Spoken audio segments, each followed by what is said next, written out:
ಹೊತ್ತಿನ ವಿಶೇಷ ಕಾರ್ಯಕ್ರಮ ಕ್ಯಾನ್ಸರ್ ನಿವಾರಣೆ ಕಾರ್ಯಕ್ರಮಕ್ಕೆ ಸ್ವಾಗತ. ನಾನು ಅನುಷಾ ಗೋಪಾಲಕೃಷ್ಣ. ಈ ಗ್ಯಾಸ್ಟ್ರಿಕ್ ಕ್ಯಾನ್ಸರ್ ಅನ್ನೋದು ಇದು ಎಷ್ಟು ಮಾರಕ, ಇದನ್ನ ತಡೆಗಟ್ಟೋದು ಹೇಗೆ ಮತ್ತು ಇದರ ನಿವಾರಣೆಗಳೇನು ಎಲ್ಲವನ್ನು ನಾವು ಇವತ್ತು ಡಿಸ್ಕಸ್ ಮಾಡೋಣ. ಇವತ್ತು ನಮ್ಮೊಟ್ಟಿಗಿದ್ದಾರೆ ಡಾಕ್ಟರ್ ಶ್ರೀವಲ್ಲಿ. ಇವರು ಮೆಡಿಕಲ್ ಆನ್ಕಾಲಜಿಯಲ್ಲಿ ಸೂಪರ್ ಸ್ಪೆಷಲೈಸೇಷನ್ ಅನ್ನ ಮಾಡಿದ್ದಾರೆ. ಬೆಂಗಳೂರಿನ ಕಿಡ್ವಾಯ್ ಇನ್ಸ್ಟಿಟ್ಯೂಟ್ ಅಲ್ಲಿ ಒಂತಹ ಪ್ರೆಸ್ಟೀಜಿಯಸ್ ಅಲ್ಲಿ ಆನ್ಕಾಲಜಿಸ್ಟ್ ಇವರು. ಜೊತೆಗೆ ರಾಜೀವ್ ಗಾಂಧಿ ಯೂನಿವರ್ಸಿಟಿಯಿಂದ ಗೋಲ್ಡ್ ಮೆಡಲಿಸ್ಟ್ ಕೂಡ ಆಗಿದ್ದಾರೆ. One of the best doctors in the town ಅಂತಾನೆ ಹೇಳ್ಬೋದು. ಡಾಕ್ಟರ್ ಶ್ರೀವಲ್ಲಿ ಅವ್ರ ಜೊತೆ ಇವತ್ತು ನಾವು ಡಿಸ್ಕಸ್ ಮಾಡೋಣ. ಬನ್ನಿ ಮೇಡಮ್, ನಮಸ್ತೆ, ಕಾರ್ಯಕ್ರಮಕ್ಕೆ ಸ್ವಾಗತ ನಿಮಗೆ. ನಮಸ್ಕಾರ. ಸೊ ನಾನು doctor Srivalli, consultant medical oncologist, cancer ತಜ್ಞೆ, ಶ್ರೀ ಶಂಕರ ಹಾಸ್ಪಿಟಲ್, ಬೆಂಗಳೂರು. ಮೊದಲನೇದಾಗಿ ಈ ಗ್ಯಾಸ್ಟ್ರಿಕ್ ಕ್ಯಾನ್ಸರ್ ಅನ್ನೋದು ಎಷ್ಟು ಮಾರಕವಾಗಿ ಪರಿಣಮಿಸ್ತಿದೆ, ಇದೆಲ್ಲವೂ ಇದೆ, ಅದೆಲ್ಲದರ ಬಗ್ಗೆ ಚರ್ಚೆ ಮಾಡೋಣ. ಆದರೆ ಮೊದಲಿಗೆ ಎಷ್ಟೋ ಜನಕ್ಕೆ, ತುಂಬಾ ದೊಡ್ಡ ಪಾಪ್ಯುಲೇಷನ್ಗೆ ಇದರ ಬಗ್ಗೆ ಅರಿವು ಕೂಡ ಇರಲ್ಲ. ಈ ತರ ಒಂದಿದೆ, ಹಿಂಗಾಗತ್ತೆ ಅಂತ. ಮೊದಲನೇದಾಗಿ ಅಂದ್ರೆ ಅದರ ಸಿಂಪ್ಟಮ್ಸ್ ಗೊತ್ತಾಗ ಕೂಡ ಅದರ ಅರಿವು ಇರಬೇಕಾಗುತ್ತೆ. ಸೊ ಈ ಗ್ಯಾಸ್ಟ್ರಿಕ್ ಕ್ಯಾನ್ಸರ್ ಬಗ್ಗೆ ಜನ ಎಲ್ರಿಗೂ ತಿಳ್ಕೊಳ್ಳೋದು ಎಷ್ಟು ಇಂಪಾರ್ಟೆಂಟ್ ಅಂತ ನಿಮ್ಗೆ ಅನ್ಸುತ್ತೆ? ಸೊ ಖಂಡಿತ ಮುಖ್ಯ. ಗ್ಯಾಸ್ಟ್ರಿಕ್ ಕ್ಯಾನ್ಸರ್ ಬಗ್ಗೆ ನಾವು ತಿಳ್ಕೋಬೇಕು. ಯಾಕಂದರೆ ಜಗತ್ತಿನಲ್ಲಿ ನಾವು ಕ್ಯಾನ್ಸರ್ನ ಘಟನೆ ಅಂದರೆ ಇನ್ಸಿಡೆನ್ಸ್ನ ನೋಡಿದಾಗ ಈ ಹೊಟ್ಟೆಯ ಕ್ಯಾನ್ಸರ್ ಅಥವಾ ಜಠರದ ಕ್ಯಾನ್ಸರ್ 5ನೇ ಸ್ಥಾನದಲ್ಲಿದೆ, ಹಾಗೂ ಸಾವಿನ ಪೈಕಿಯಲ್ಲಿ 3ನೇ ಸ್ಥಾನದಲ್ಲಿದೆ. ಅದೇ ನಾವು ಭಾರತದಲ್ಲಿ ನೋಡಿದಾಗ this is the 3rd most common cancer. ಅಷ್ಟೇ ಅಲ್ಲದೆ ಏಷ್ಯಾ ಖಂಡದಲ್ಲಿ ಅಂದರೆ ಈ ಜಪಾನ್, ಕೊರಿಯಾ ಅಂಥ ಪ್ರದೇಶಗಳಲ್ಲಿ ಇದನ್ನ ನಾವು ಹೆಚ್ಚಾಗಿ ನೋಡ್ತೀವಿ, ಮತ್ತು ಸೌತ್ ಅಮೇರಿಕಾ ಪ್ರದೇಶಗಳಲ್ಲೂ ಸಹ ನೋಡ್ತೀವಿ. ಸೊ ಇದು ಒಂದು. ಇನ್ನೊಂದೇನೆಂದರೆ ಹೊಟ್ಟೆಯ ಕ್ಯಾನ್ಸರ್ ಅಡ್ವಾನ್ಸ್ ಸ್ಟೇಜ್ ಅಂದರೆ ಮುಂದುವರೆದ ಸ್ಟೇಜ್ನಲ್ಲಿ ಅದು ಕಾಣಿಸ್ಬಿಡುತ್ತೆ. ಸೊ ಈ ಕಾರಣದಿಂದಾಗಿ ಇದ್ರ ಬಗ್ಗೆ ಮುಂಚೆನೇ ತಿಳ್ಕೊಂಡು ಇದನ್ನು ಕಂಡುಹಿಡಿಯೋದು ಬಹಳ ಮುಖ್ಯವಾಗುತ್ತೆ. ಓಕೆ, ಅಂದರೆ ಸಾಮಾನ್ಯವಾಗಿ ರಿಸ್ಕ್ ಫ್ಯಾಕ್ಟರ್ಸ್ ಏನಿದ್ರದ್ದು ಅಂದರೆ ಎಷ್ಟು ಮಾರಕವಾಗಿ ಪರಿಣಮಿಸ್ಬೋದು, ಯಾಕೆ ಬರುತ್ತೆ ಅಂತ, ಏನು ಕಾಸ್ ಮೇನ್? ಸೊ ಹೊಟ್ಟೆಯ ಕ್ಯಾನ್ಸರ್ದು ರಿಸ್ಕ್ ಫ್ಯಾಕ್ಟರ್ಸ್ ಅಂದರೆ ಯಾವ ಕಾರಣದಿಂದಾಗಿ ಇದು ಬರುತ್ತೆ, ಅಪಾಯಕಾರಿ ಅಂಶಗಳೇನು ಅಂತ ತಿಳ್ಕೊಳ್ಳೋಣ. ಸೊ ಮೊದಲನೇದಾಗಿ ವಯಸ್ಸು. ಸೊ ಹೆಚ್ಚಿನವಾಗಿ ನಾವು ಇದನ್ನು ಮೋರ್ ದೆನ್ 50 years, ಸೊ ವಯಸ್ಸು ಹೆಚ್ಚಾದಂತೆ ಈ ಕ್ಯಾನ್ಸರ್ ಹೆಚ್ಚಾಗುತ್ತೆ. ಅದು ಮೊದಲನೇದು. ಎರಡನೇದಂತಂದರೆ ನಮ್ಮ ಆಹಾರ ಪದ್ಧತಿ. ಅದರಲ್ಲಿ ಹೆಚ್ಚಿನ ಉಪ್ಪಿನ ಅಂಶವನ್ನು ತಗೊಳ್ಳೋದು, ಹೆಚ್ಚಿನ ಉಪ್ಪಿನಕಾಯಿಗಳು, ದೆನ್ ಸಾಲ್ಟೆಡ್ ಫಿಶ್ ಅಂತ ಹೇಳ್ತೀವಿ. ಸೊ ಉಪ್ಪುಂಡ ಈ ಮೀನಿನ ಪದಾರ್ಥಗಳನ್ನು ತಗೊಳ್ಳೋದು, ಮತ್ತು ಪ್ರೊಸೆಸ್ಡ್ ಮೀಟ್, ಈ ಸಂಸ್ಕರಿಸಿದ ಮಾಂಸ, ಅಂದರೆ ಅದರಲ್ಲಿ ನೈಟ್ರೇಟ್ಸ್ ಮತ್ತು ನೈಟ್ರೈಟ್ಸ್ ಅನ್ನೋ ಒಂದು ಅಂಶ ಇರುತ್ತೆ. ಸೊ ಅದರಲ್ಲಿ ಬಹಳ ಹೆಚ್ಚಾಗಿರುತ್ತೆ. ಮತ್ತು ಸ್ಮೋಕ್ಡ್ ಫುಡ್ ಅಂದರೆ ಸುಟ್ಟಿರೋ ಪದಾರ್ಥಗಳನ್ನು ತಗೊಳ್ಳೋದು. ಆಹಾರ ಕ್ರಮದಲ್ಲಿ ಈ ಹಣ್ಣು ಮತ್ತು ತರಕಾರಿಗಳನ್ನು ಕಮ್ಮಿ ಅಂಶ ತಗೊಳ್ಳೋದ್ರಿಂದ, ಯಾಕೆಂದರೆ ಈ ಹಣ್ಣು ಮತ್ತು ತರಕಾರಿಗಳಲ್ಲಿ ಆ್ಯಂಟಿ ಆಕ್ಸಿಡೆಂಟ್ಸ್ ಅಂತ ಇರುತ್ತೆ. ವೈಟಮಿನ್ ಎ, ವೈಟಮಿನ್ ಸಿ ಇವುಗಳೇನು ಮಾಡುತ್ತೆ, ಕ್ಯಾನ್ಸರ್ ಆಗದಂತೆ ನೋಡ್ಕೊಳ್ಳುತ್ತೆ. ಸೊ ಈ ಅಂಶ ಕಮ್ಮಿ ಆದಲ್ಲಿ, ಮತ್ತು ಈಗಾಗಲೇ ಮುಂಚೆ ಹೇಳಿದೆ ಪ್ರೊಸೆಸ್ಡ್ ಮೀಟ್ ಅಂತ, ಏನಂದರೆ ಸಂಸ್ಕರಿಸಿದ ಮಾಂಸ. ಸೊ ಇದರಲ್ಲಿ ನೈಟ್ರೈಟ್ಸ್ ಅಂಶ ಇರುತ್ತೆ. ಸೊ ಇದು ಏನು ಮಾಡುತ್ತೆ ಅಂತಂದರೆ ಒಂದು H. ಪೈಲೋರಿ ಅನ್ನೋ ಬ್ಯಾಕ್ಟೀರಿಯಾ ಇರುತ್ತೆ. ಸೊ ಈ ಒಂದು ಬ್ಯಾಕ್ಟೀರಿಯಾ ನಮ್ಮ ಹೊಟ್ಟೆಯ ಕೆಳಭಾಗದಲ್ಲಿರುತ್ತೆ. ಸೊ ಇದರಿಂದ ನಮಗೆ ಇನ್ಫೆಕ್ಷನ್ ಉಂಟಾದಲ್ಲಿ ಸೊ ಹೊಟ್ಟೆಯ ಪದರಗಳಲ್ಲಿ ಊತ ಆಗುತ್ತೆ. ಊತ ಆಗಿ ಕ್ರಾನಿಕ್ ಅಟ್ರೋಫಿಕ್ ಗ್ಯಾಸ್ಟ್ರೈಟಿಸ್ ಅಂತ ಕರಿತೀವಿ. ಸೊ ಇನ್ನು ಕೆಲವರಲ್ಲಿ ಹುಣ್ಣಾಗುತ್ತೆ, ಗಂಟುಗಳಾಗುತ್ತೆ. ಸೊ ಹೀಗಾಗಿ ಅದು ಕ್ಯಾನ್ಸರ್ ಆಗಿ ಕನ್ವರ್ಟ್ ಆಗಿಬಿಡುತ್ತೆ. ಸೊ ಇದು ಒಂದು. ಇನ್ನೊಂದು ಅಂತಂದರೆ ಸಾಮಾನ್ಯವಾಗಿ ಸ್ಮೋಕರ್ಸ್. ಸೊ ಧೂಮಪಾನ ಮಾಡೋದು, ಆಮೇಲೆ ಮದ್ಯಪಾನ ಮಾಡೋದು, ತಂಬಾಕು ಸೇವನೆ ಯಾವುದೇ ರೀತಿ ಆಗಿರ್ಬೋದು. ಸೊ ಇವು ಹೆಚ್ಚಿನ ಅಂಶ ಕಾರಣಗಳು. ಅಷ್ಟೇ ಅಲ್ಲದೆ ಈ GERD ಅಂತ ಕರಿತೀವಿ, ಅಂದರೆ ಗ್ಯಾಸ್ಟ್ರೋ ಈಸೋಫೇಜಲ್ ರಿಫ್ಲಕ್ಸ್ ಡಿಸೀಸ್. ಸೊ ಈ ಅನ್ನನಾಳ ಮತ್ತು ಹೊಟ್ಟೆಯ ಸಂಪರ್ಕದಲ್ಲಿ ಏನೊಂದು ಆಮ್ಲಜನಕ ಇರುತ್ತೆ, ಅದು ಹೊಟ್ಟೆಯಿಂದ ಅನ್ನನಾಳಕ್ಕೆ ಹೋದಾಗ ಅಲ್ಲಿ ಒಂದು ಊತ ಆಗಿ ಆ ಜೀವಕೋಶಗಳಲ್ಲಿ ಬದಲಾವಣೆ ಆಗಿ ಕ್ಯಾನ್ಸರ್ ಆಗಿ ಅದು ತಿರುಗಿಬಿಡುತ್ತೆ. ಸೊ ಇದೊಂದು ಗ್ಯಾಸ್ಟ್ರಿಕ್ ಪಾಲಿಪ್ಸ್. ಇನ್ನು ಕೆಲವರು ಹೆರಿಡಿಟ್ರಿನ, ಅನುವಂಶಿಕನ, ಕುಟುಂಬದಿಂದ ಕುಟುಂಬಕ್ಕೆ ಬರುತ್ತಾ, ಪೀಳಿಗೆಯಿಂದ ಪೀಳಿಗೆಗೆ ಹರಡುತ್ತಾ ಅಂತ ಕೇಳ್ತಾರೆ. ಆದರೆ ಇದು ಬರೀ 15%, 10 to 15% ಅಲ್ಲಿ ಮಾತ್ರ. ಸೊ ಇನ್ನು ಉಳಿದ 85% ಅನುವಂಶಿಕ ಆಗಿರೋದಿಲ್ಲ. ಸೊ ಇಂಥ ಒಂದು 10 to 15% ಅಲ್ಲಿ ಉದಾಹರಣೆ ಕೊಡಬೇಕಂದ್ರೆ, so hereditary diffuse gastric cancer ಅಂತೀವಿ, ಅಥವಾ ಲಿಂಚ್ ಸಿಂಡ್ರೋಮ್, ಬ್ರಾಕಾ ಸಿಂಡ್ರೋಮ್ ಅಂತ ಎಷ್ಟೋ ಒಂದು ಸಿಂಡ್ರೋಮ್ಗಳಿದೆ. ಸೊ ಇಂಥದ್ರಲ್ಲಿ ಮಾತ್ರ ಅದು ಅನುವಂಶಿಕ ಆಗಿರುತ್ತೆ. ಅಂದ್ರೆ ಇದು ಹೆಚ್ಚಾಗಿ ಪ್ರೊಸೆಸ್ಡ್ ಫುಡ್, ನೀವು ಮೀಟ್ ಅಂತ ಹೇಳಿದ್ರಿ, ಯಾವುದೇ ಪ್ರೊಸೆಸ್ ಫುಡ್ ಅದೆಲ್ಲದ್ರಿಂದನೂ ಕೂಡ ಜಾಸ್ತಿ ಆಗುತ್ತೆ. ಖಂಡಿತ. ಇಷ್ಟೇ ಅಲ್ಲದೆ ಬೊಜ್ಜುತನ, ಅದನ್ನು ಮರಿಬಾರ್ದು. ಖಂಡಿತ ಅದೂ ಒಂದು ಕಾರಣ. ಈಗ ಅಂದ್ರೆ ಈ ಗ್ಯಾಸ್ಟ್ರಿಕ್ ಕ್ಯಾನ್ಸರ್ ನೀವು ಹೇಳಿದ್ರಿ ಮೇನ್ಲಿ ಸ್ಮೋಕರ್ಸ್ ಎಲ್ರಿಗೂ ಕೂಡ ಜಾಸ್ತಿ ಬರುತ್ತೆ ಅಂತ. ಆದ್ರೆ ನಾವು ಎಷ್ಟೊಂದು ಜನ ಹೆಣ್ಮಕ್ಳಾಗಿರ್ಬೋದು ಎಲ್ಲರಲ್ಲೂ ಇದನ್ನ ಗಮನಿಸ್ತೀವಿ. ಈ ಗ್ಯಾಸ್ಟ್ರಿಕ್ ಕ್ಯಾನ್ಸರ್ ಯಾವ ಜೆಂಡರ್ಗೆ ಬೇಗ ಅಂದ್ರೆ ಇದಾಗ್ಬೋದು ಅಂತಾರೆ? ಸೊ ಸಾಮಾನ್ಯವಾಗಿ ಗ್ಯಾಸ್ಟ್ರಿಕ್ ಕ್ಯಾನ್ಸರ್ ಪುರುಷರಲ್ಲಿ ಜಾಸ್ತಿ. ಸೊ ಹೆಂಗಸರಲ್ಲೂ ನೋಡ್ತೀವಿ, ಆದರೆ ಇದು ಪುರುಷರಲ್ಲಿ ಹೆಚ್ಚಾಗಿ ನೋಡ್ತೀವಿ. 2:1 ರೇಷಿಯೋ ಅಂತ ಹೇಳ್ತೀವಿ. ಸೊ ಇಷ್ಟೇ ಅಲ್ಲದೆ ನಾನು ಈಗಾಗಲೇ ಹೇಳಿದೆ, ವಯಸ್ಸು 50 ವರ್ಷಕ್ಕಿಂತ ಮೇಲ್ಪಟ್ಟವರಲ್ಲಿ ಮತ್ತು ಟೈಪ್ ಎ ಬ್ಲಡ್ ಗ್ರೂಪ್ ಹೊಂದಿದವರಲ್ಲಿ ಹೆಚ್ಚಾಗಿ ನೋಡ್ತೀವಿ.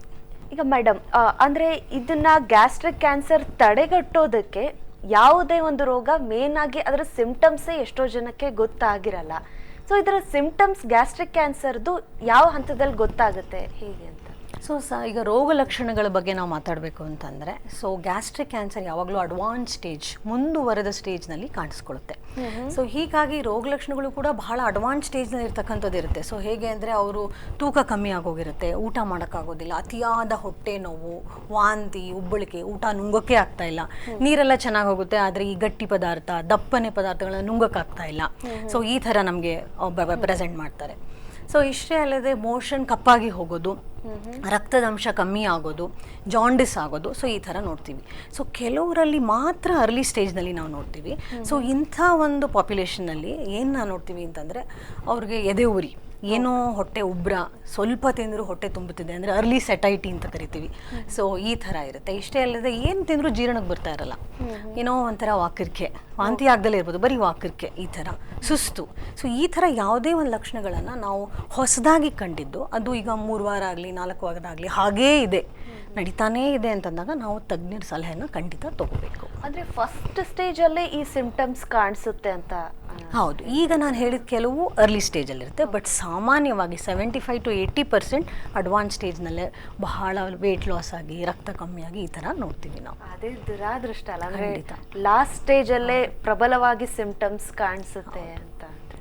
ಈಗ ಈ ಗ್ಯಾಸ್ಟ್ರಿಕ್ ಕ್ಯಾನ್ಸರ್ ಅಂದರೆ ನೀವು ಹೇಳ್ದಂಗೆ ಸಿಂಪ್ಟಮ್ಸು ಸ್ಟಾರ್ಟಿಂಗಲ್ಲೇ ಅನಿಸ್ದಾಗ 1 ವಾರ 2 ವಾರ ಆವಾಗಲೇ ಡಾಕ್ಟರ್ನ ಕನ್ಸಲ್ಟ್ ಮಾಡೋದು ಉತ್ತಮ ಅಂತ ನೀವು ಹೇಳೋದಾದರೆ, ಅಂದರೆ ಯಾವ ಡಾಕ್ಟರ್ಸ್ಗೆ ಅಂದರೆ ಇದರ ಬಗ್ಗೆ ಕರೆಕ್ಟಾಗಿ ಗೊತ್ತಾಗುತ್ತೆ, ಯಾರ ಹತ್ರ ಕನ್ಸಲ್ಟ್ ಮಾಡಬೇಕು ಅಂತ ನಿಮ್ಗೆ ಅನಿಸುತ್ತೆ? ಯಾಕೆಂದರೆ ಇಂಥ ಸಾಮಾನ್ಯವಾಗಿ ಏನೋ ಆಗಿರಬಹುದು ಅಂದ್ಕೊಂಡು ಎಷ್ಟೋ ಜನ ನೆಗ್ಲೆಕ್ಟ್ ಮಾಡೋದು ಉಂಟು. ಸೊ ಹಾಗಾಗಿ ಇದನ್ನು ಮೇನ್ಲಿ ಯಾರಿಗೆ ಕನ್ಸಲ್ಟ್ ಮಾಡಿದ್ರೆ ಗೊತ್ತಾಗುತ್ತೆ? ಸೊ ಗ್ಯಾಸ್ಟ್ರೋ ಎಂಟ್ರಾಲಜಿಸ್ಟ್ ಅಂತ ಕರಿತೀವಿ. ಸೊ ಅಂತಂದರೆ ಹೊಟ್ಟೆ ಮತ್ತು ಕರಳು ತಜ್ಞರು, ಎಂಡೋಸ್ಕೋಪಿ ಸ್ಪೆಷಲಿಸ್ಟ್ ಯಾರಿರ್ತಾರೆ ಸಾಮಾನ್ಯವಾಗಿ ಅವರೇ ಫಸ್ಟ್ ಇದನ್ನು ಕಂಡುಹಿಡಿಯೋದು. ಯಾಕೆಂದರೆ ನುಂಗಕ್ಕಾಗ್ತಿಲ್ಲ, ಊಟ ಮಾಡೋಕ್ಕಾಗ್ತಿಲ್ಲ, ಎದೆವರಿ ಇಂಥ ಸಾಮಾನ್ಯವಾಗಿ ಜನರು ಅವ್ರ ಹತ್ರ ಹೋಗಿ ಎಂಡೋಸ್ಕೋಪಿ ಮಾಡಿಸ್ಕೊತಾರೆ. ಸೊ ಅಲ್ಲಿ ಅವರು ಹುಣ್ಣಿದೆಯಾ ಅಥವಾ ಏನಾದರೂ ಗಂಟಿದೆಯಾ ಅಂತ ನೋಡಿ ಕ್ಯಾನ್ಸರ್ ತಜ್ಞರಿಗೆ ರೆಫರ್ ಮಾಡೋದುಂಟು. ಸೊ ಸೈನ್ಸ್ ಅನ್ನೋದು ಚಿಹ್ನೆಗಳು ಮುಖ್ಯ. ಸೊ ಇಂಥವ್ರ ಹತ್ರ ಬಂದಾಗ ನಾವೇನು ನೋಡ್ತೀವಿ ಅಂತಂದರೆ, ಹೊಟ್ಟೆನಲ್ಲಿ ಗಂಟಾಗಿರ್ಬೋದು ಅಥವಾ ಕುತ್ತಿಗೆ ಭಾಗದಲ್ಲಿ ಗಂಟಾಗಿರ್ಬೋದು, ಹೊಟ್ಟೆ ಊತ, ಅಸೈಟಿಸ್ ಅಂತ ಹೇಳ್ತೀವಿ, ನೀರು ತುಂಬ್ಕೊಂಡ್ಬಿಟ್ಟಿರುತ್ತೆ, ಕಾಲು ಊತ, ರಕ್ತದಾಂಶ ಬಹಳ ಕಮ್ಮಿ ಆಗಿರುತ್ತೆ, ಬಹಳ ಬಿಳಿಸ್ಕೊಂಡ್ಬಿಟ್ಟಿರ್ತಾರೆ. ಸೊ ಯೂಶ್ವಲಿ ಗ್ಯಾಸ್ಟ್ರೋಎಂಟ್ರಾಲಜಿಸ್ಟ್ ಅವ್ರು ಪಿಕ್ ಮಾಡಿ ನಮ್ಮ ಕ್ಯಾನ್ಸರ್ ತಜ್ಞರಿಗೆ ಕಳಿಸ್ಕೊಡ್ತಾರೆ. ಈ ಗ್ಯಾಸ್ಟ್ರಿಕ್ ಕ್ಯಾನ್ಸರ್ ಅಂದರೆ ಇದು ಕೊನೆ ಹಂತದಲ್ಲಿ ಕಂಡು ಬಂದಾಗ ಈ ಒಂದು ರೋಗ ದೇಹದ ಬೇರೆ ಭಾಗಗಳಿಗೂ ಹರಡುವಂತಹ ಚಾನ್ಸಸ್ ಇರುತ್ತಾ? ಖಂಡಿತವಾಗಿಯೂ ಇದೆ. ಸೊ ಇದನ್ನು ನಾವು ಅಡ್ವಾನ್ಸ್ ಸ್ಟೇಜ್ನಲ್ಲಿ ನೋಡ್ತೀವಿ. ಸೊ ಏನಂತ ಅಂತಂದರೆ, ಹೊಟ್ಟೆ ಕ್ಯಾನ್ಸರ್ ಹೊಟ್ಟೆ ಅಷ್ಟೇ ಅಲ್ಲದೆ ಅದರ ಸುತ್ತಮುತ್ತಲಿನ ಗಂಟುಗಳು, ಲಿಂಫ್ ನೋಡ್ಸ್ ಅಂತ ಅಂತೀವಿ, ಸೊ ಅಲ್ಲಿಗೆ ಹರಡ್ಬೋದು. ಅಷ್ಟೇ ಅಲ್ಲದೆ ಪಿತ್ತಕೋಶ, ಆಮೇಲೆ ಪಿತ್ತಜನಕಾಂಗ ಅಂತ ಏನು ಕರಿತೀವಿ, ಲಿವರ್, ಶ್ವಾಸಕೋಶ, ಲಂಗ್ಸ್ ಮತ್ತು ಹೊಟ್ಟೆಯ ಪದರ, ಪೆರಿಟೋನಿಯಂ ಅಂತ ಕರಿತೀವಿ, ಸೊ ಇಲ್ಲಿಗೆಲ್ಲ ಅದು ಹರಡೋ ಸಾಧ್ಯತೆ ಇರುತ್ತೆ. ಮೇಡಮ್, ನೀವು ಹೇಳ್ತಾ ಇದ್ರಿ ಅಂದರೆ ಬೇರೆ ಭಾಗಗಳಿಗೂ ಈ ರೋಗ ಸ್ಪ್ರೆಡ್ ಆಗೋ ಚಾನ್ಸ್ ಇರುತ್ತೆ ಅಂತ. ಈಗ ಈ ಗ್ಯಾಸ್ಟ್ರಿಕ್ ಕ್ಯಾನ್ಸರ್ನ ಡಯಾಗ್ನೋಸ್ ಮಾಡೋಕ್ಕಾಗುತ್ತಾ? ಖಂಡಿತವಾಗಿಯೂ ಇದ್ರ ಬಗ್ಗೆ ತಿಳ್ಕೊಳ್ಳೋದು ಬಹಳ ಮುಖ್ಯ.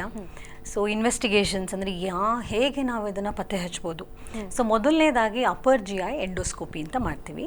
ಸೊ ಇದರಲ್ಲಿ ಏನಂತಂದರೆ, ಅನ್ನನಾಳದ ಮುಖಾಂತರ ಹೊಟ್ಟೆಯ ಭಾಗದಲ್ಲಿ ನಾವು ಏನು ಮಾಡ್ತೀವಿ ಅಂತಂದರೆ, ಒಂದು ಕ್ಯಾಮರಾನ ಬಳಸಿ, ಸೊ ಅದನ್ನು ಎಂಡೋಸ್ಕೋಪ್ ಅಂತ ಕರಿತೀವಿ. ಸೊ ಅದರ ಕ್ಯಾಮರಾನ ಮುಖಾಂತರ ಹೊಟ್ಟೆಯ ಯಾವ ಭಾಗದಲ್ಲಿ ಹುಣ್ಣಿದೆಯಾ ಅಥವಾ ಗಂಟುಗಳಿದೆಯಾ ಅಂತ ನೋಡಿ, ಅದರಿಂದ ಒಂದು ಚಿಕ್ಕ ತುಂಡನ್ನು ತೆಗೆದು ಬಯಾಪ್ಸಿ ಅಂತ ಕರಿತೀವಿ, ಇದನ್ನು ಮಾಡಿ ನಾವು ಪರಿಶೀಲನೆಗೆ ಒಳಪಡಿಸ್ತೀವಿ. ಸೊ ಅದರಲ್ಲಿ ಕ್ಯಾನ್ಸರ್ ಇದೆಯಾ ಇಲ್ವಾ ಅಂತ ಖಚಿತ ಆಗುತ್ತೆ. ಸೊ ಅಷ್ಟೇ ಅಲ್ಲದೆ ಇದು ಯಾವ ಭಾಗದಲ್ಲಿದೆ, ಯಾವ ಥರ ಇದೆ, ಅಂದರೆ ಹುಣ್ಣಾಗಿದೆಯಾ, ಗಂಟಾಗಿದೆಯಾ ಅಂತೆಲ್ಲ ನಮಗೆ ತಿಳಿಯುತ್ತೆ. ಸೊ ಈ ಬಯಾಪ್ಸಿನಲ್ಲಿ ಸಾಮಾನ್ಯವಾಗಿ ನಾವು ಅಡಿನೋಕಾರ್ಸಿನಮ್ ಅಂತ ನೋಡ್ತೀವಿ. ಸೊ ಇಷ್ಟೇ ಅಲ್ಲದೆ ಅದು squamous cell carcinoma, small cell ಅಂದರೆ ನ್ಯೂರೋ ಎಂಡೋಕ್ರೈನ್, ಲಿಂಫೋಮಾ, ಸಾರ್ಕೋಮಾ ಅಂತ ಎಲ್ಲ ವೆರೈಟೀಸ್ ಇರುತ್ತೆ. ಸೊ ಇದು ಮೊದಲನೇದು. ನಂತರ CT ಸ್ಕ್ಯಾನ್, ಸೊ CECT ಅಂತ ಕರಿತೀವಿ, ಹೊಟ್ಟೆ ಮತ್ತು ಕಿಬ್ಬೊಟ್ಟೆ ಅಷ್ಟೇ ಅಲ್ಲದೆ ಎದೆ ಭಾಗ, ಈಗೆಲ್ಲ ಪೆಟ್ ಸ್ಕ್ಯಾನ್ ಬಂದಿದೆ, ಅದಿಲ್ಲಾಂದರೆ ಪೆಟ್ ಸ್ಕ್ಯಾನ್ನ ಮಾಡ್ತೀವಿ. ಸೊ ಇದರಲ್ಲಿ ಅದು ಹೊಟ್ಟೆಗೆ ಸೀಮಿತವಾಗಿದೆಯಾ, ಇಲ್ಲ ಹೊಟ್ಟೆಯ ಸುತ್ತಮುತ್ತಲಿನ ಗಂಟುಗಳಿಗೆ ಆಗಲೇ ಹೇಳಿದೆ ಶ್ವಾಸಕೋಶ ಮತ್ತು ಪಿತ್ತಜನಕಾಂಗಕ್ಕೆಲ್ಲ ಹೋಗ್ಬೋದು ಅಂತ. ಸೊ ಅಲ್ಲಿದೆಯಾ ಅಥವಾ ಪದರಗಳಲ್ಲಿ ಪೆರಿಟೋನಿಯಂನಲ್ಲಿ ಇದೆಯಾ ಅಂತ ಗೊತ್ತಾಗುತ್ತೆ.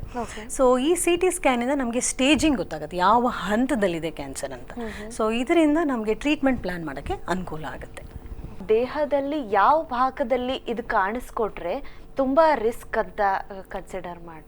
ಸೊ ಸಾಮಾನ್ಯವಾಗಿ ನಾವು ನೋಡಿದಾಗ ಹೊಟ್ಟೆಯಿಂದ ಇದೇನು ಮಾಡುತ್ತೆ ಅಂತಂದರೆ ಪೆರಿಟೋನಿಯಂ ಪದರಕ್ಕೆ ಹೊಟ್ಟೋಗ್ಬಿಟ್ಟಿರುತ್ತೆ, ಹೊಟ್ಟೆ ಉಬ್ಬರಿಸ್ಕೊಂಡು ನೀರು ತುಂಬ್ಕೊಂಡು ಬರ್ತಾರೆ. ಸೊ ಅಷ್ಟೇ ಅಲ್ಲದೆ ಇದು ಪಿತ್ತಕೋಶಕ್ಕೆ ಹೊಟ್ಟೋಗ್ಬಿಟ್ಟಿರುತ್ತೆ, ಲಿವರ್ಗೆ ಹೋಗ್ಬಿಟ್ಟಿರುತ್ತೆ, ಪಿತ್ತಜನಕಾಂಗಕ್ಕೆ. ಸೊ ಅಲ್ಲಿದ್ರೆ ಏನಾಗುತ್ತೆ, ಲಿವರ್ ಫೇಲ್ಯೂರ್ ಆಗೋ ಚಾನ್ಸ್ ಇರುತ್ತೆ. ಲಂಗ್ಸ್ಗೆ ಹೋದ್ರೆ ನೀರು ಸ್ಟೇಜ್, ಹೌದು, ಇಂಥದಕ್ಕೆ ಹೋದರೆ ಬಹಳ ಅಪಾಯಕಾರಿ ಅಂತ ಏನಿಲ್ಲ, ಎಲ್ಲಿಗೆ ಬೇಕಾದರೂ ಹೋಗ್ಬೋದು. ಇವನ್ ಬ್ರೈನ್ ಮೆಟ್ಸ್ ಆಗಿರೋದು ನೋಡಿದ್ದೀವಿ ನಾವು. ಸೊ ತಲೆಗೆ ಹೋಗಿ ಫಿಟ್ಸ್ ಆಗಿ ಬಂದಿರೋನು ಸಹ ನಾವು ನೋಡಿದ್ದೀವಿ. ಅಂದ್ರೆ ಇದೊಂದು ಇಂಡಿವಿಜುವಲ್ ಮೇಲೂ ಡಿಪೆಂಡ್ ಆಗುತ್ತಾ ಅಂತ? ಅಂದ್ರೆ ಕೆಲವ್ರಿಗೆ ಅದನ್ನ ಫೈಟ್ ಮಾಡೋ ಶಕ್ತಿ ಇರುತ್ತೆ, ಇಂಡಿವಿಜುವಲ್ ಇಮ್ಯುನಿಟಿ ಮೇಲೆ ಕೂಡ ಇದು ಎಷ್ಟು ಡಿಪೆಂಡ್ ಆಗಿರುತ್ತೆ? ಅದು ಖಂಡಿತವಾಗಿಯೂ. ಸೊ ಯಾಕೆ ಅಂತಂದರೆ ಇದು ಸಾಮಾನ್ಯವಾಗಿ ವಯಸ್ಸಾದವರಲ್ಲಿ ನೋಡ್ತೀವಿ. So more than 50 years already immunity ಕಮ್ಮಿ ಆಗಿರುತ್ತೆ. ಈಗೆಲ್ಲ ನಾವು ಇವನ್ ಯಂಗ್ಸ್ಟರ್ಸ್ 38-40 ಇಯರ್ಸ್ನಲ್ಲೂ ಸಹ ನೋಡ್ತಾ ಇರ್ತೀವಿ. ಆಮೇಲೆ ಅಡ್ವಾನ್ಸ್ ಸ್ಟೇಜ್ನಲ್ಲಿ ಬರೋದ್ರಿಂದ ಅವ್ರ ಇಮ್ಯುನಿಟಿ ಬಹಳ ಕುಗ್ಗಿ ಹೋಗ್ಬಿಟ್ಟಿರುತ್ತೆ, ಬಹಳ ತೆಳ್ಳಗಾಗ್ಬಿಟ್ಟಿರ್ತಾರೆ. ಅವ್ರಿಗೆ ಅದನ್ನು ಫೈಟ್ ಮಾಡೋಕ್ಕೆ ಶಕ್ತಿನೇ ಇರೋದಿಲ್ಲ. ಇದನ್ನು ಟ್ರೀಟ್ಮೆಂಟ್ನಲ್ಲಿ ನಾನು ಇನ್ನೂ ಮಾತಾಡ್ತೀನಿ. ಓಕೆ, ಜನರಿಗೆ ಹೆಂಗಂದ್ರೆ ಸಾಮಾನ್ಯವಾಗಿ ಕ್ಯಾನ್ಸರ್ ಅಂದ ತಕ್ಷಣ ಒಂದು ದೊಡ್ಡ ಭಯ, ನಿವಾರಣೆ ಮಾಡೋಕ್ಕೆ ಆಗಲ್ಲ ಆ ರೀತಿಯಾಗಿ. ಸೊ ಈ ಗ್ಯಾಸ್ಟ್ರಿಕ್ ಕ್ಯಾನ್ಸರ್ಗೆ ಅದರ ರಿಸ್ಕ್ ಎಷ್ಟಿರುತ್ತೆ? ನಿವಾರಣೆ ಮಾಡ್ಕೊಳ್ಳೋ ಅಂದ್ರೆ ಪ್ರೊಸೀಜರ್ ಏನದಕ್ಕೆ? ಯಾವೆಲ್ಲ ಡಿಫ್ರೆಂಟ್ ಟೆಕ್ನಿಕ್ಸ್ ಇದೆ? ಸೊ ಇದು ಕ್ಯೂರ್ ಆಗುತ್ತಾ ಇಲ್ವಾ ಅಂತ ತಿಳ್ಕೊಳ್ಳೋಕೆ ಮುಂಚೆ ನಾನು ಸ್ಟೇಜ್ ಬಗ್ಗೆ ಹೇಳಕ್ಕೆ ಇಷ್ಟಪಡ್ತೀನಿ. ಸೊ ಸ್ಟಮಕ್ ಕ್ಯಾನ್ಸರಲ್ಲಿ 4 ಸ್ಟೇಜ್ ಇರುತ್ತೆ, ಯಾವುದೇ ಕ್ಯಾನ್ಸರ್ ಆಗಿರ್ಬೋದು. ಸೊ ಸ್ಟೇಜ್ 1, ಸ್ಟೇಜ್ 2, 3 ಮತ್ತು 4. ಸೊ ಮೊದಲನೇ ಸ್ಟೇಜ್ನಲ್ಲಿ ಇದು ಹೊಟ್ಟೆಗೆ ಸೀಮಿತವಾಗಿರುತ್ತೆ. ಸ್ಟೇಜ್ 2, ಸ್ಟೇಜ್ 3ನಲ್ಲಿ ಹೊಟ್ಟೆ ಅಲ್ಲದೆ ಸುತ್ತಮುತ್ತಲಿನ ಗಂಟುಗಳಿಗೆ ಹೋಗಿರುತ್ತೆ. ಸ್ಟೇಜ್ 4 ನಾನು ಆಗಲೇ ಹೇಳಿದೆ, ಹೊಟ್ಟೆಯನ್ನು ಬಿಟ್ಟು ಬೇರೆ ಬೇರೆ ಜಾಗ, ಲಂಗ್ಸ್, ಲಿವರ್ ಇಂಥ ಕಡೆ ಹೋಗಿರುತ್ತೆ. ಸೊ ಸ್ಟೇಜ್ 1ನಲ್ಲಿ ಹಿಡಿದ್ರೆ ನಾವು ಖಂಡಿತವಾಗಿ ಕಂಪ್ಲೀಟ್ ಆಗಿ ಗುಣಪಡಿಸ್ಕೋಬಹುದು. ಸ್ಟೇಜ್ 2, ಸ್ಟೇಜ್ 3ನಲ್ಲಿದ್ದಾಗ ಲೋಕಲಿ ಅಡ್ವಾನ್ಸ್ಡ್ ಅಂತ ಕರಿತೀವಿ. ಸೊ ಗುಣಪಡಿಸ್ಲಿಕ್ಕೆ ಪ್ರಯತ್ನ ಪಡ್ಬೋದು, ಆದರೆ ಮತ್ತೆ ಮರುಕಳಿಸೋ ಚಾನ್ಸ್ ಕೂಡ ಜಾಸ್ತಿ ಇರುತ್ತೆ ಇದರಲ್ಲಿ. ಸೊ ಸ್ಟೇಜ್ 4ನಲ್ಲಿ ಅದು ಇದ್ದಾಗ ಕ್ಯೂರ್ ಮಾಡೋ ಚಾನ್ಸ್ ಇರೋದಿಲ್ಲ, ಖಂಡಿತವಾಗಿಯೂ ಇರೋದಿಲ್ಲ. ಸೊ ಹೀಗಿದ್ದಾಗ ಟ್ರೀಟ್ಮೆಂಟ್ ಕೂಡ ಸ್ಟೇಜ್ ವೈಸ್ ಹೋಗಿರುತ್ತೆ. ಸೊ ಸ್ಟೇಜ್ 1ನಲ್ಲಿ ಎಂಡೋಸ್ಕೋಪಿಕ್ ಟೆಕ್ನಿಕ್ಸ್ ಎಲ್ಲ ಇರುತ್ತೆ. ಸೊ ಅದ್ರ ಮುಖಾಂತರನೇ ಅದನ್ನು ತೆಗೆದು ಕಂಪ್ಲೀಟ್ ಆಗಿ ಗುಣಪಡಿಸ್ಕೋಬೋದು. ಸೊ ಸ್ಟೇಜ್ 2, ಸ್ಟೇಜ್ 3ನಲ್ಲಿ ನಮ್ಮ ಸರ್ಜಿಕಲ್ ಆಂಕಾಲಜಿಸ್ಟ್ ಏನು ಮಾಡ್ತಾರೆ ಅಂದರೆ ಡಯಾಗ್ನೋಸ್ಟಿಕ್ ಲ್ಯಾಪ್ರೋಸ್ಕೋಪಿ ಅಂತ ಫಸ್ಟ್ ಮಾಡ್ತಾರೆ. ಇದು ಖಂಡಿತವಾಗಿಯೂ ಅದೇ ಸ್ಟೇಜಾ ಅಥವಾ ಪದರಗಳಿಗೆಲ್ಲ ಹರಡಿದಾಗ CT ಸ್ಕ್ಯಾನಲ್ಲಿ ಗೊತ್ತಾಗೋದಿಲ್ಲ. ಸೊ ಇದು ಸ್ಟೇಜ್ 4 ಆಗ್ಬಿಟ್ಟಿದೆಯಾ ಅಂತ ಫಸ್ಟ್ ಕಂಡು ಹಿಡಿತಾರೆ. ಸೊ ಅದನ್ನು ಕಂಡು ಹಿಡಿದು ಇಲ್ಲ ಇದು ಅರ್ಲಿ ಸ್ಟೇಜಲ್ಲಿದೆ ಅಂತ ಇದ್ದಾಗ ಫಸ್ಟೇ ಆಪರೇಷನ್ ಮಾಡ್ತಾರೆ.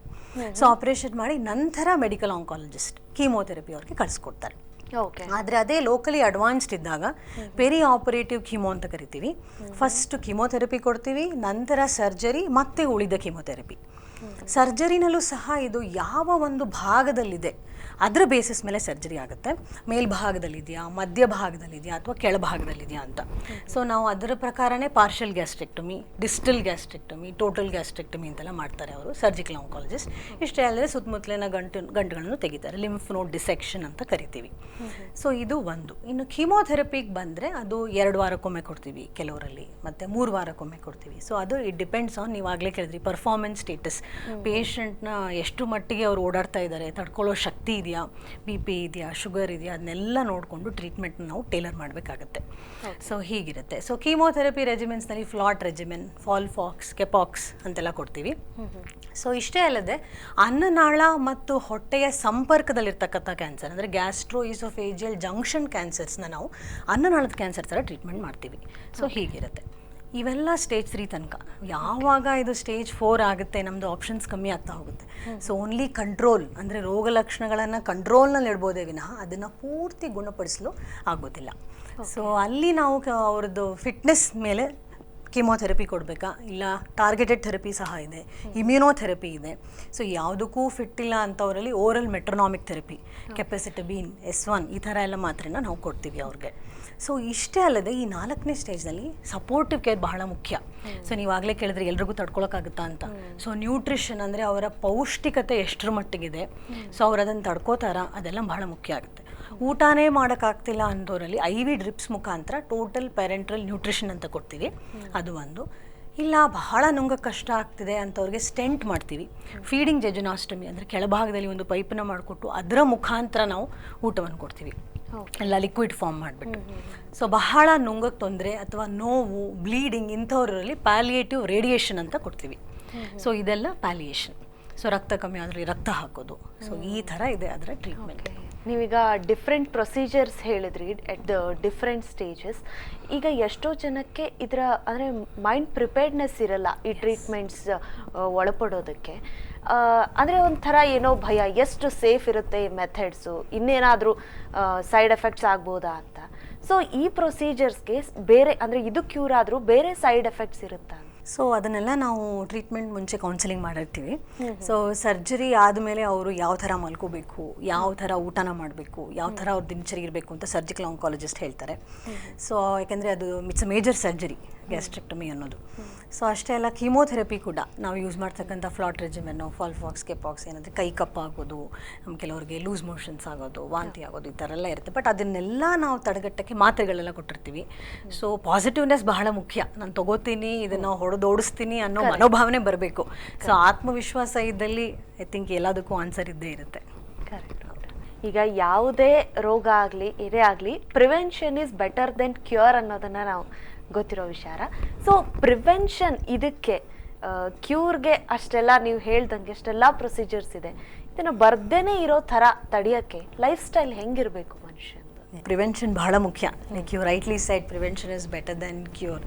ಸೊ ಹೇಗೆ ಪ್ರಿವೆಂಟ್ ಮಾಡೋದು ಸ್ಟಮಕ್ ಕ್ಯಾನ್ಸರ್ ಅಂದರೆ ಏನೆಲ್ಲ ಹ್ಯಾಬಿಟ್ಸ್ ಇರುತ್ತೆ, ಈ ಧೂಮಪಾನ, ಮದ್ಯಪಾನ, ಸೊ ತಂಬಾಕು ಅದನ್ನೆಲ್ಲ ನಿಲ್ಲಿಸ್ಬಿಡ್ಬೇಕು.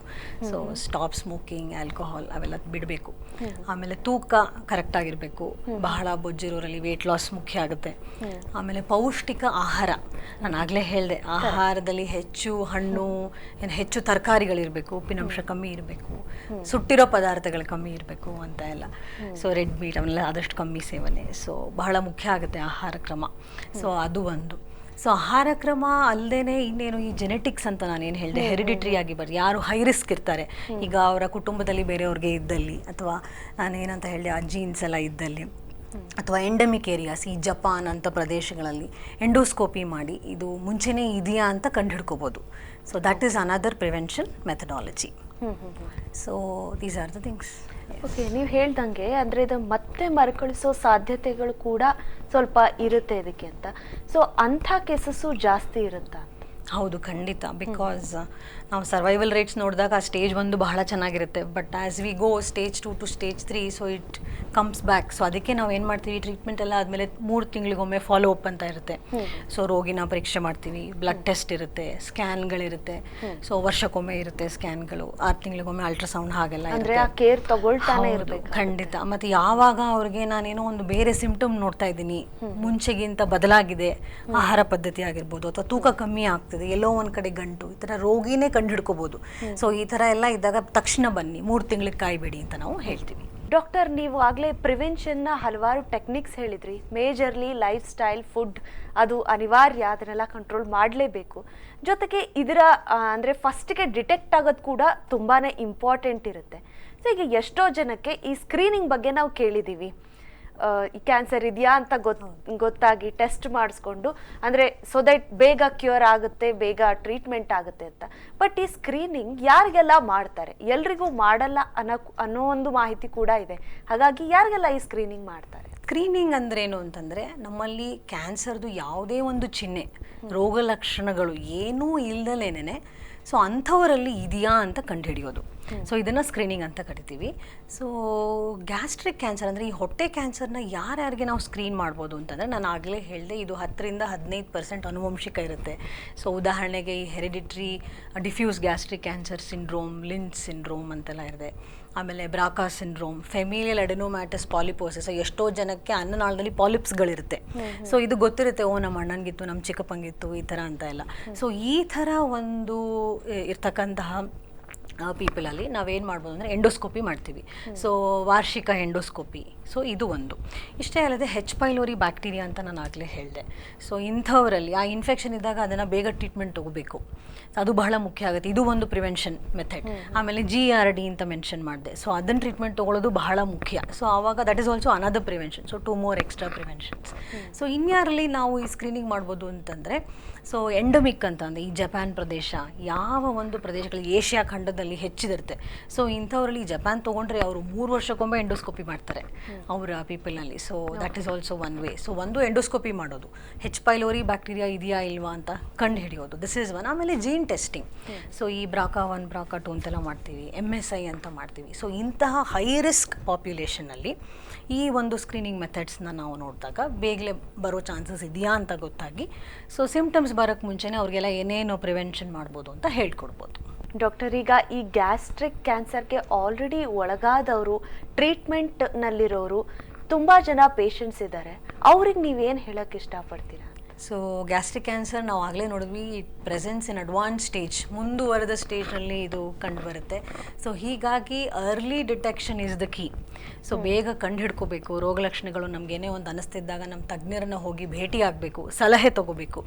ಸೊ ಹೀಗೆ ಮಾಡೋದ್ರಿಂದ, ಕರೆಕ್ಟ್ ಟೈಮ್ಗೆ ಟ್ರೀಟ್ಮೆಂಟ್ ತೊಗೊಳೋದ್ರಿಂದ ಹೊಟ್ಟೆ ಕ್ಯಾನ್ಸರ್ನ ಹೊಡೆದೊಡಿಸ್ಬೋದು. ಸೊ ನಿಮ್ಮ ಮತ್ತು ನಿಮ್ಮ ಆಂಕಾಲಜಿಸ್ಟ್ ಮೇಲಿನ ನಂಬಿಕೆ, ಆತ್ಮವಿಶ್ವಾಸದಿಂದ ಹೊಟ್ಟೆ ಕ್ಯಾನ್ಸರನ್ನು ಹೊಡೆದೊಡಿಸಿ. ಧನ್ಯವಾದಗಳು ಮೇಡಮ್. ಕೊನೆಯದಾಗಿ ಈ ಗ್ಯಾಸ್ಟ್ರಿಕ್ ಕ್ಯಾನ್ಸರ್ ಏನಿದೆ, ಆದರೆ ಎಷ್ಟು ಮಟ್ಟಕ್ಕೆ ಇದು ಕ್ಯೂರ್ ಆಗುವಂತಹ ಪರ್ಸೆಂಟೇಜ್ ಎಷ್ಟಿದೆ? ಸೊ ಪ್ರೊಗ್ನಾಸಿಸ್ ಅಂತ ಏನು ನಾವು ಕರಿತೀವಿ, ಸೊ ಹೇಗೆ ಇದರಿಂದ ಎಷ್ಟು ಜನ ಗುಣ ಹೊಂದ್ತಾರೆ, ಏನು ಇದ್ರದ್ದು ಸರ್ವೈವಲ್ ಅಂತ ನೋಡಿದಾಗ ನಾನು ಆಗಲೇ ಹೇಳಿದೆ. ಸೊ ಸ್ಟೇಜ್ 1 ಕ್ಯಾನ್ಸರ್ ಬಂದರೆ 5 year ಓವರ್ ಆಲ್ ಸರ್ವೈವಲ್ ಅಂತ ನೋಡ್ತೀವಿ ನಾವು ಕ್ಯಾನ್ಸರ್ನಲ್ಲಿ. So it is always more than 75%. So 75-80% ಜನ ಇದರಿಂದ ಗುಣ ಹೊಂದ್ಬೋದು. 5 ವರ್ಷ ಆದಮೇಲೆ ನಾವು ನೋಡಿದಾಗಲೂ ಅವ್ರು ಕ್ಯಾನ್ಸರ್ ಏನೂ ಬಂದಿರೋದಿಲ್ಲ, ಚೆನ್ನಾಗಿರ್ತಾರೆ, ಈ ಥರ ಇರುತ್ತೆ. ಸೊ ಹೇಗೆ ಸ್ಟೇಜ್ ಜಾಸ್ತಿ ಆಗ್ತಾ ಇದ್ದಂಗೆ, ಸ್ಟೇಜ್ 2, ಸ್ಟೇಜ್ 3 ಈ ಥರ ಆಗ್ತಾ ಇದ್ದಂಗೆ it drops down to less than maybe 35% in stage 2, then further down 15%, and stage 4 ಅಲ್ಲಿ ಇನ್ನೂ ಕಮ್ಮಿ, it is less than 10%. ಅಂದರೆ ಟೋಟಲ್ ಸರ್ವೈವಲ್ ರೇಟ್ ಎಷ್ಟಿರುತ್ತೆ? So this is the survival based on stage. So ಹೇಗೆ ಅಂದರೆ ಸ್ಟೇಜ್ 1 ಇದೆ, ನಾವು 5 yearದು ಓವರ್ ಆಲ್ ಸರ್ವೈವಲ್ ಹೇಳ್ತೀವಿ, it is more than 75%. So that is a very good number. So ಅದಕ್ಕೆ early detection is the key. Yes. So but when it become stage 2, stage 3 ಹೀಗೆ ಆಗ್ತಾ ಹೋದಂಗೆ it drops down to 35%. So stage 4ನಲ್ಲಿ ಇನ್ನೂ ಕಮ್ಮಿ, it is hardly less than 10%. ಬೇಗ ತಿಳ್ಕೊಂಡು ರೋಗ ಲಕ್ಷಣಗಳನ್ನು ಬೇಗ ಕಂಡು ಹಿಡ್ಕೊಂಡು ಟ್ರೀಟ್ಮೆಂಟ್ ತೊಗೊಳ್ಳೋದು ಬಹಳ ಮುಖ್ಯ ಆಗುತ್ತೆ. ಈಗೆಲ್ಲ ಆಮೇಲೆ ಬರ್ತೀನಿ ಅಂತ ಅಂದ್ಕೊಂಡು ಎಷ್ಟೋ ಜನ ಅನ್ಕೋತಾರೆ, ಈಗೇನು ಬಹಳ ಕಮ್ಮಿ ಇದೆ, ಏನೋ ಹೊಟ್ಟೆ ನೋವು ಅಂತ ಬರೀ ಮಾತ್ರೆ ತೊಗೊಳ್ಳೋದು, ಅಥವಾ ರಕ್ತ ಕಮ್ಮಿ ಆಯಿತು ಅಂತ ಬರೀ ರಕ್ತ ಹಾಕಿಸ್ಕೊಳ್ಳೋದು, ಯಾಕೆ ಎಂಡೋಸ್ಕೋಪಿ ಎಲ್ಲ ಮಾಡ್ಕೋಬೇಕು ಅಂತ ಜನರು ಭಾವಿಸ್ತಾರೆ. ಆದರೆ ಅದು ಬಹಳ ತಪ್ಪು, ಬಹಳ ತಪ್ಪು. ಟ್ರೀಟ್ಮೆಂಟ್ಗೂ ಹೆದರ್ಕೊಳ್ಳೋ ಪೇಷಂಟ್ಸು ಜಾಸ್ತಿ. ಖಂಡಿತ. ಸೊ ಏನು ಮಾಡ್ತಾರೆ, ಎದೆ ಆದ ತಕ್ಷಣ ಒಂದು ಪ್ಯಾನ್ 40 ತೊಗೊಳ್ಳೋದು, ಯಾವುದೋ ಒಂದು ಮಾತ್ರೆ ತೊಗೊಳ್ಳೋದು, ಓವರ್ ದ ಕೌಂಟರ್ ತೊಗೊಂಡ್ಬಿಟ್ಟು ಎದೆ ಉರಿತಾನೆ ಮಾತ್ರೆ ತೊಗೊಳ್ತೀನಿ ಕಮ್ಮಿ ಆಗುತ್ತೆ ಅಂತ ಅನ್ಕೋತಾರೆ. ಹೌದು. ಸೊ ಯಾವಾಗ ಇದು ಪದೇ ಪದೇ ಬರ್ತಾನೆ ಇರುತ್ತೆ, ತಿಂಗಳುಗಟ್ಟಲಾದರೂ ಕಮ್ಮಿ ಆಗ್ತಾ ಇಲ್ಲ, so that is the key, warning sign ಅಂತ ಹೇಳ್ತೀವಿ ಅದನ್ನು. ಸೊ ಬಹಳ ಇದೆ ಉರಿ, ರಕ್ತ ಯಾಕೋ ಕಮ್ಮಿ ಆಗ್ತದೆ, ಹಾಕಿಸ್ಕೊಂಡೆ ಸರಿ ಹೋಯ್ತು, ಮತ್ತೆ ಆಯಿತು. ಸೊ ಈ ಥರ ಇದ್ದಾಗ ಹೋಗಿ ತೋರಿಸ್ಕೋಬೇಕು. ಸೊ ವಾರ್ನಿಂಗ್ ಸೈನ್ ಅಂತ ಇದನ್ನು ಕರಿತೀವಿ. ಥ್ಯಾಂಕ್ ಯು ಡಾಕ್ಟರ್, ಇಷ್ಟೊತ್ತು ನಮ್ಮ ಜೊತೆ ಇಷ್ಟೆಲ್ಲ ಮಾಹಿತಿಯನ್ನು ನಮ್ಮ ವೀಕ್ಷಕರ ಜೊತೆ ಹಂಚಿಕೊಂಡಿದ್ದಕ್ಕೆ ಧನ್ಯವಾದಗಳು. Thank you. ಇದಾಗಿತ್ತು ಈ ಹೊತ್ತಿನ ವಿಶೇಷ. ನಿಮಗೆ ಗ್ಯಾಸ್ಟ್ರಿಕ್ ಕ್ಯಾನ್ಸರ್ ಬಗ್ಗೆ ಇನ್ನಷ್ಟು ಪ್ರಶ್ನೆಗಳಿದ್ರೆ ಸ್ಕ್ರೀನ್ ಮೇಲೆ ಡಿಸ್ಪ್ಲೇ ಆಗ್ತಿರ್ತಕ್ಕಂತಹ ನಂಬರ್ಗೆ ಕರೆ ಮಾಡಿ ನಿಮ್ಮ ಪ್ರಶ್ನೆಗಳನ್ನ ಕೇಳಬಹುದು ಅಂತ ಹೇಳ್ತಾ ಕಾರ್ಯಕ್ರಮವನ್ನು ಮುಗಿಸ್ತಾ ಇದ್ದೀವಿ. ಧನ್ಯವಾದ. ನೋಡ್ತಾ ಇರಿ ರಾಜ್ ನ್ಯೂಸ್, ಇದು ಕನ್ನಡಿಗರ ಧ್ವನಿ.